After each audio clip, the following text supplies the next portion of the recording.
Aujourd'hui, je suis invitée dans la communauté cambodgienne en compagnie de la journaliste et réalisatrice Lakshmi Noang. Comment ça va, Lakshmi? Ça va. Alors, bienvenue à la pagode. Merci beaucoup. Bonne année, mon ami. Comment vous allez? Parle-moi du Nouvel An. C'est pas évidemment le 1er janvier. C'est le 13 avril. C'est le 13 avril, Pourquoi? Oui. Parce que là, on a comme traduit un peu le calendrier lunaire, tout simplement. Alors, au début, dans la nuit des temps, c'était les rois qui ont décidé de fêter le 13 avril, tout simplement parce que ça marque la fin des travaux dans le champ, parce que le Cambodge était un pays avant tout... voilà, c'est ça. Au début, il faut saluer le Bouddha. Oui, Oui, OK. 3 fois. C'est avant tout une fête culturelle et nationale. Mais c'est certain qu'elle prend une couleur religieuse parce qu'elle est célébrée à la pagode puis qu'elle est entourée de cérémonies qui sont clairement bouddhistes. Au départ, c'est une fête qui se fête dans les rues. Il y a une connotation religieuse dans le sens où tout est entremêlé, tout est amalgamé au départ au Cambodge. C'est une fête religieuse, communautaire, familiale. Enfin, c'est devenu une fête où tout est compris. Donc, autant la visite à la pagode. C'est sûr que les pagodes, cette journée-là, sont pleines à craquer parce que, justement, c'est la journée où on se nettoie spirituellement. Les pagodes, bien entendu, c'est un lieu de culte, mais ça serait incomplet de ne pas dire que c'est aussi un centre communautaire. Donc, évidemment, les gens s'y réunissent pour le culte, pour les fêtes, et ainsi de suite, pour cultiver des réseaux d'amitié. C'est là que se recompose aussi la culture khmer, bien entendu, mieux qu'ailleurs. T'es arrivé quand ici? Je suis arrivée au Québec en 76, l'année des Jeux olympiques et l'année du PQ. Vous sentez l'effervescence, là. Donc, je suis arrivée un 11 janvier en pleine tempête de neige. Tu parlais déjà français? Je parlais déjà français. J'ai fréquenté l'école française dès l'âge de 3 ans et demi à Phnom Penh, au Cambodge. Et puis, lorsque les Khmers rouges sont arrivés au pouvoir au Cambodge, on avait perdu notre citoyenneté cambodgienne. Donc, il a fallu qu'on trouve une nouvelle terre d'accueil. Jusqu'au début des années 70, à peine quelques étudiants cambodgiens s'installent chez nous. Puis la révolution éclate au pays entre 1975 et 1981. 20 000 réfugiés cambodgiens arrivent au Canada, dont 7 000 à Montréal. La plupart sont passés par les camps de réfugiés en Thaïlande après avoir fui le régime despotique de Pol Pot à la tête des communistes Khmers rouges. Depuis cette arrivée massive, on assiste à des réunifications familiales. Il y a aujourd'hui plus de 10 000 Cambodgiens au Québec. C'est un régime qui a fait mourir 1 700 000 personnes. Donc, les familles ont été disloquées. On a décidé d'éradiquer tout opposant politique. Non seulement ça, mais même toutes les personnes possédant un certain savoir. C'est pas facile de... Recommencer une vie, non. Moi, je parle pas juste pour moi. Si je parle au nom de tous les immigrants, en général, une immigration, c'est un traumatisme assez profond. L'intégration, c'est quelque chose qui prend des années et des années.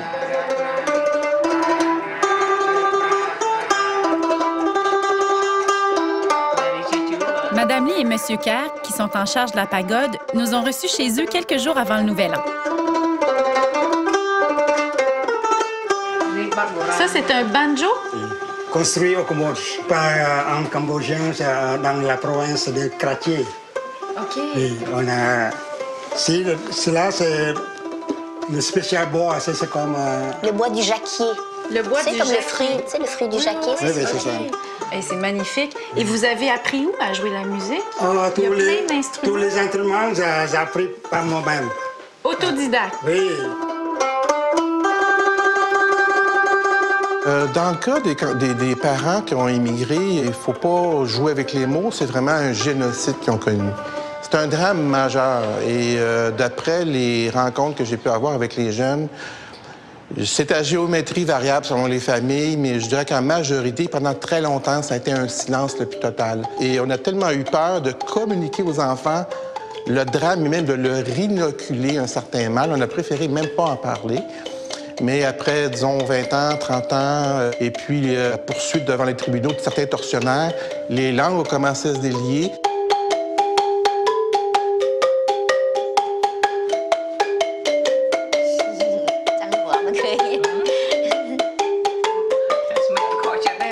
j'ai vécu dans le Khmer rouge, là. Oui. Pendant ce temps-là, j'étais sauvé à cause je joue les musiques. Oui, c'est vrai qu'il y a eu quelques artistes qui ont survécu parce qu'ils savaient peindre, faire de la musique, mais on en a gardé très, très, très peu parce que la plupart ont tous été tués. On ne pense pas que je suis fonctionnaire, tout ça, comme ça. On pense à moi comme un musicien. musicien. Donc pas dangereux. Personne ne connaît pas. Je pensais que c'était d'un point de vue philosophique que la musique avait sauvé votre vie, mais c'était d'un point de vue littéral. C'est ça. Et il a formé des soldats Khmer rouges à jouer dans un ensemble musical. Ils font preuve d'un courage et d'une résilience, je peux pas... Ils disent toujours que c'est le pays de leurs enfants. Leur motivation est vraiment très, très grande parce que ils ont fui ce qui était horrible. Et ils disent, voici, maintenant, nous avons une opportunité de donner un avenir à nos enfants. Mais en général, c'est ça, c'est comme, tu sais, le bienvenu, hommage au Bouddha, c'est en général. Tu sais, c'est comme Bouddha est grand, beaucoup de ce genre de signification-là. Mon Dieu, qu'ils sont beaux, les enfants! Ils sont beaux, les enfants! Les parents, ils l'emmènent à la pagode pour apprendre la sagesse, apprendre toutes les... C'est quoi la religion? Est-ce que je peux voir si j'ai hérité de votre talent? Vous allez voir, ça va être pareil. Ça va être extraordinaire.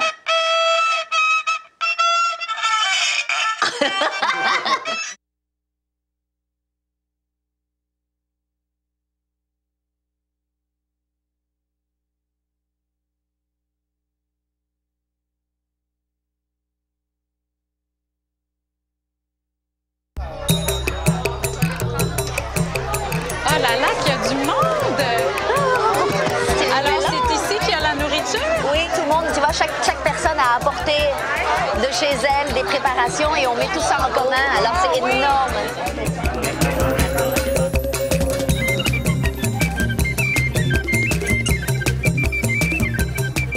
On ne fait pas forcément des plats différents ou extraordinaires. Comme le Nouvel An, il y a une partie où finalement on fait comme un hommage à nos disparus. Alors, à la mémoire de ses parents ou des gens qui sont partis, on va cuisiner les plats qu'eux aimaient. Alors ça, on mange ça avec ça. C'est là. Ça, c'est comme des chips? Oui. Ça a l'air des carrés de Rice Krispies. C'est moi qui goûte, là? Oui. On a dit c'est nata. Le natal. Est-ce que c'est très épicé? Ah, tu vas tout savoir ça. Je vais tout savoir ça. OK. Voilà. Bon! C'est elle et son mari s'occupent de la pagode. Comme tu vois, ils ont été très occupés à recueillir les dons, mettre ça dans les enveloppes, à acheminer ça. En tout cas, on n'aura pas besoin de commission Charbonneau avec eux parce qu'ils sont, tu vois, live ce qu'ils font devant toi. Et vous mettez la sauce au poisson. Oui, c'est ça. Avec la mangue et tout ça. Et sucre, c'est pourquoi? Le sucre mélangé un petit peu avec Oui. ça. Je n'ai jamais mangé de crevettes avec des mangues. Et maintenant, ça y est, c'est fait. Maintenant, ça y est. C'est délicieux. Les Occidentaux ont souvent noté une espèce d'importance accordée à la nourriture, mais plus qu'à la nourriture, je dirais, à la cérémonie du partage de la nourriture. Mais c'est un trait aussi qu'on retrouve en Asie du Sud-Est. C'est le moment qui unit les membres d'une même famille. Ah, c'est le fameux amok. Oui, c'est amok, ça. Amok. Oui. Et c'est quoi le fameux... Ah, t'as l'air d'aimer ça, là. Ça, c'est le poulet. Oui, avec toutes les épices là, avec les œufs. Poulet, noix de coco. coconut, oui. Mais ça vous prend votre livre de recettes à vous? C'est ça. Non, mais ce serait le fun de... J'ai pas de temps encore, peut-être plus tard. Vous avez pas Mais moi, je voulais juste vous dire qu'il y a beaucoup de gens qui cuisinent le hammock, mais il y a plusieurs qualités. On peut dire que le hammock de Madame Lee, c'est pas n'importe quel Cambodgien qui peut le faire aussi, je veux dire, réussi avec toute la tradition, tout le savoir-faire et l'expérience. Qui vous a appris à cuisiner, Pas vous? ma mère. Ouais. Oui, ma belle-mère aussi, toutes les bonnes cuisinières. Ça fait partie de la reproduction de la culture. On a souvent tendance à cantonner la culture aux livres puis aux danses, mais non, c'est aussi les vêtements.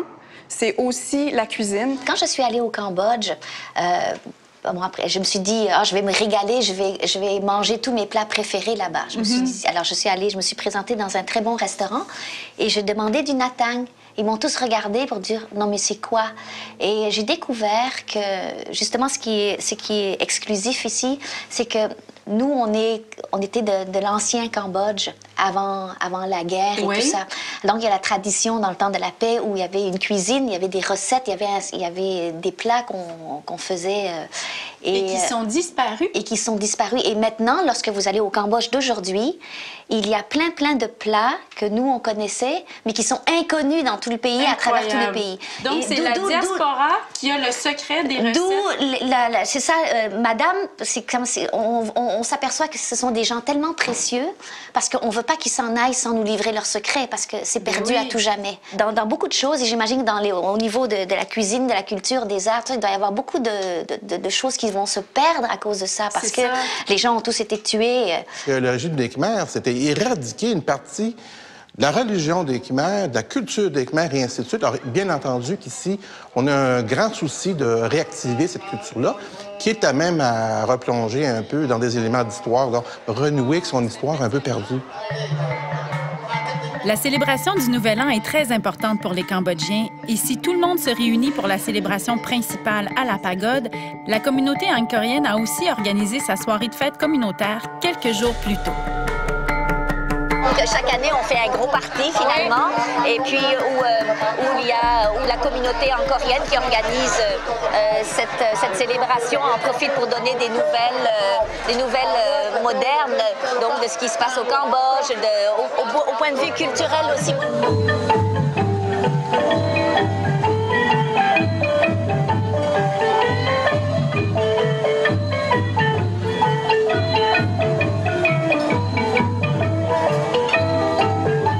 J'aimerais que tu m'expliques la différence entre Cambodgien, Khmer et Angkorien.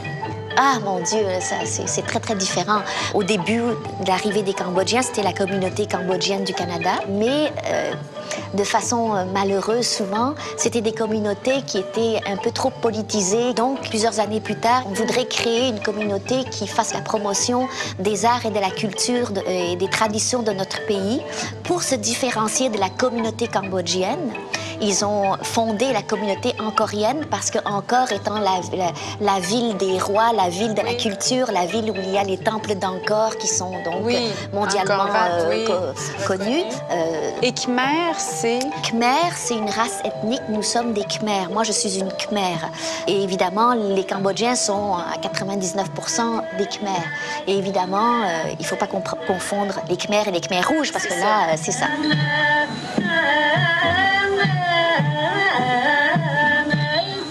Je pense que le travail des parents et des ancêtres nous transmet la culture. Il ne faut pas le perdre, ces racines-là.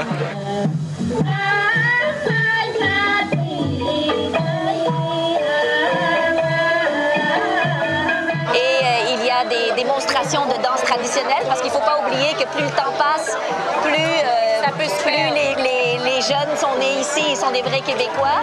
Alors, on apprend aux tout petits à ne pas oublier. Comme c'est souvent le cas au sein des communautés de Montréal, on trouve une organisation qui fait des efforts pour préserver la culture immigrante. Et la communauté angkorienne du Canada a formé sa troupe de danse traditionnelle cambodgienne qui présente son travail dans différents événements culturels. Qu'est-ce que vous avez présenté comme danse? On a présenté Temonoron, qui est une danse qui est plus classique. En fait, une danse avec des anges, puis les apsaras, qui sont la danseuse céleste, en fait.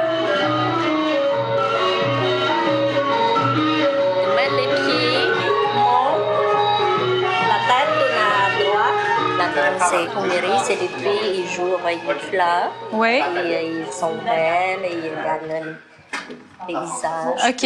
Donc, il n'y a pas d'histoire nécessairement, mais c'est une danse de la beauté. Oui, c'est ça? C'est ça. On danse tous les dimanches. Oui. Et avant les spectacles, on va danser plusieurs fois par semaine. Pour pratiquer plus. Exactement. Qu'est-ce que ça t'apporte à toi de danser? Ça m'apporte un rapprochement avec une partie de ma culture, parce que je suis à moitié français et à moitié cambodgien. Oui. Tu es né où? Je suis né en France. Tu es né en France. Est-ce que tu es allé au Cambodge? Oui, je suis allé en 2011. OK. C'était comment? C'était quelque chose. Oui.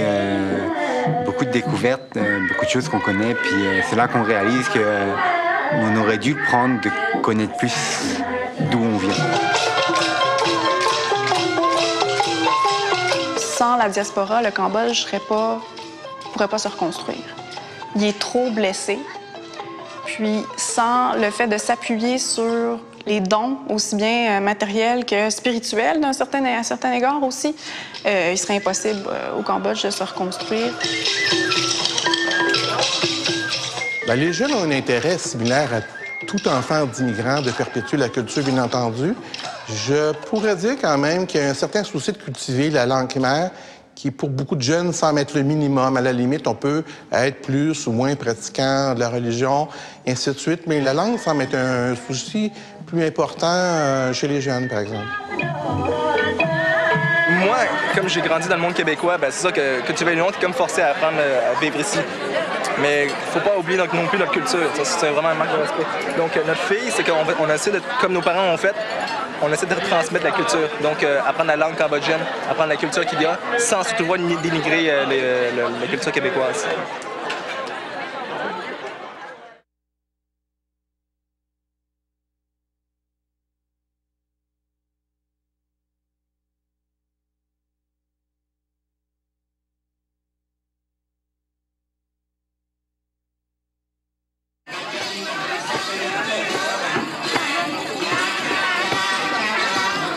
C'est l'occasion d'organiser des danses populaires, des danses ou du théâtre avec beaucoup d'humour. Non, au point de vue culturel, je pense que mais les Cambodgiens aiment fêter. Ils aiment beaucoup fêter. Oui. Ils n'ont pas la bosse des affaires. Hein. Il y a des peuples qui sont pas mal plus doués que ça, mais les Cambodgiens, pour la musique, le théâtre, les arts, la sculpture et tout ça, c'est assez profond.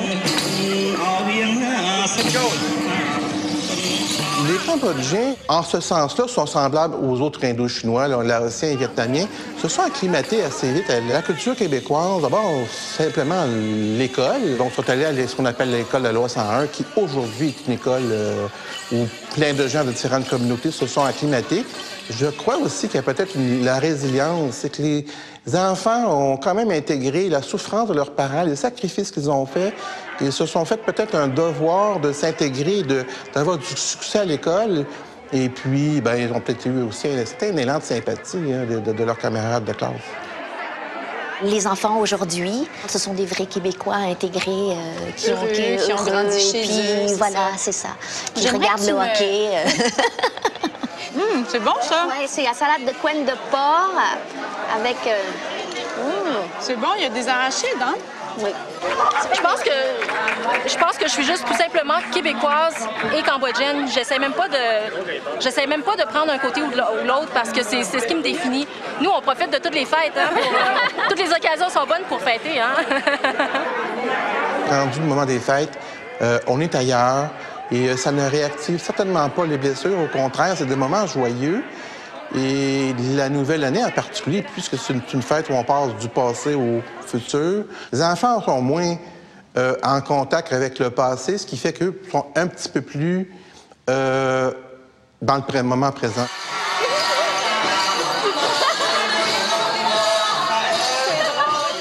Je pense que tous les peuples aiment fêter, mais oui, clairement. C'est intéressant parce que c'est ça, le Nouvel An, on a toute la partie cérémonie. Puis ensuite de ça, on a toutes les cérémonies religieuses. Puis ensuite de ça, on a toute la partie plus culturelle.